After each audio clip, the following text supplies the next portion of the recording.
Hi, this is Mike Coste, and if you haven't met me, I'm the new Dean of Instruction.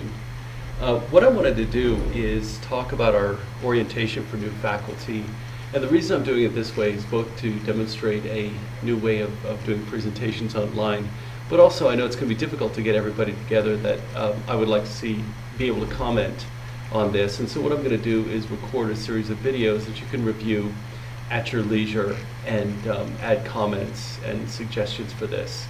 And so what I'm going to do is basically what I did is I gathered up all the information that seems to be covered in orientations elsewhere, and some from a committee that I worked on at a different institution, and I pulled this all together and tried to organize it. What I didn't do is decide if this should be for full or part-time or both. And I just kind of left it as essential information that new faculty should know. So basically, here's the way it's going to be organized. There's going to be an overview. No, there isn't. This is me just reading a slide now. Sometimes I become like a politician where you put a teleprompter in front of me and I just read what it says. This is the overview. And basically, here are the sections that are going to be done.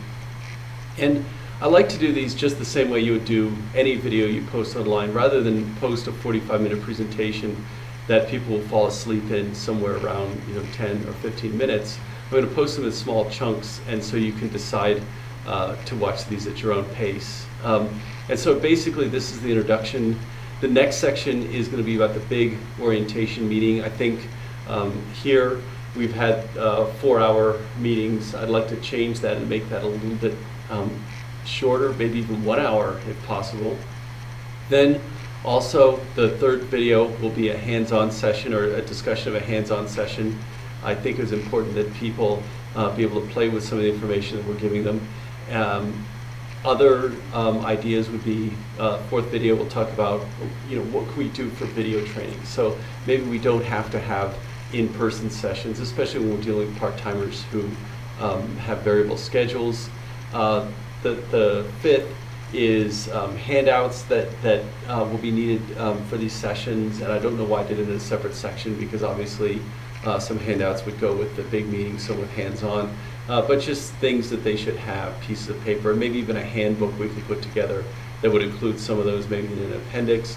And then finally, just general questions and considerations to throw out there. So that's what this is going to look like. And here we are in the introduction. I don't know why that slide is there. By the way, this PowerPoint is just to introduce notes. If you ever look at my logic classes that I taught, you'll see that I'm the worst person in the world to put together a PowerPoint presentation. But here we go. The purpose of the orientation is, first and foremost, I really think that there needs to be some motivation and spirit. People need to come here to get information, but also to get really psyched about being at Red Rocks. This is what we're about. We're number one. Welcome to the team, that kind of stuff. Also, convey essential information. Obviously, part of orientations is to say, these are things you need to know.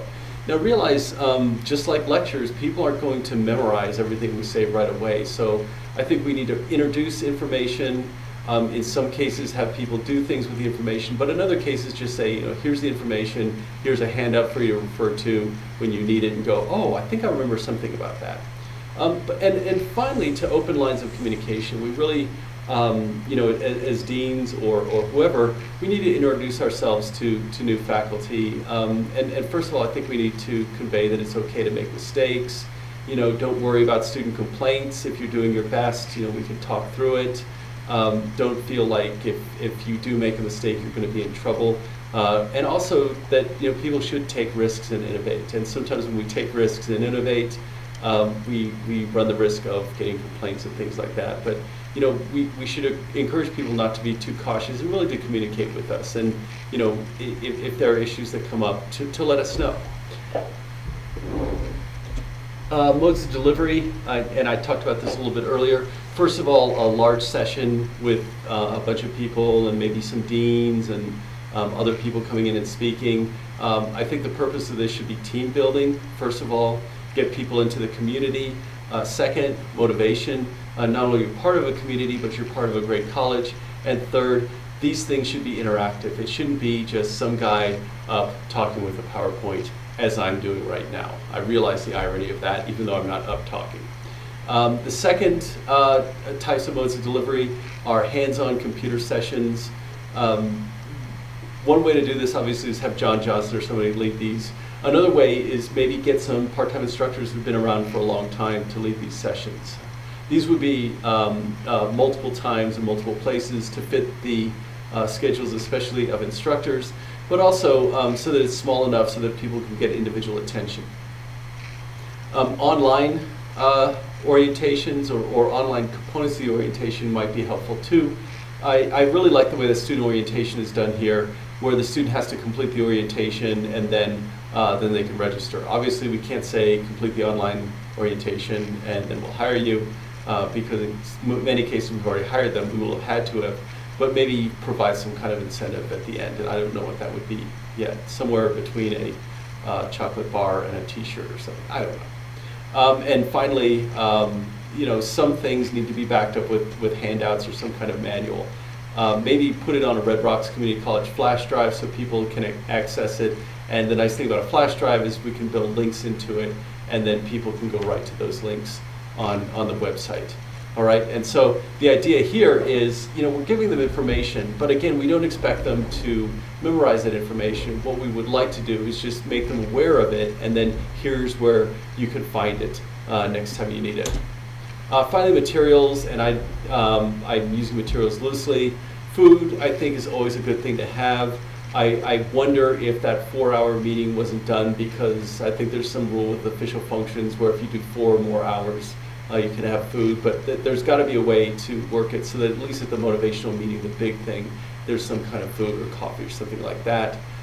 Second, there's got to be Red Rocks branding. I mean, people want to be excited about working at Red Rocks. We want to give them Red Rocks stuff, pens, flash drives, whatever, and that way, part of that experience again is being Red Rocks proud.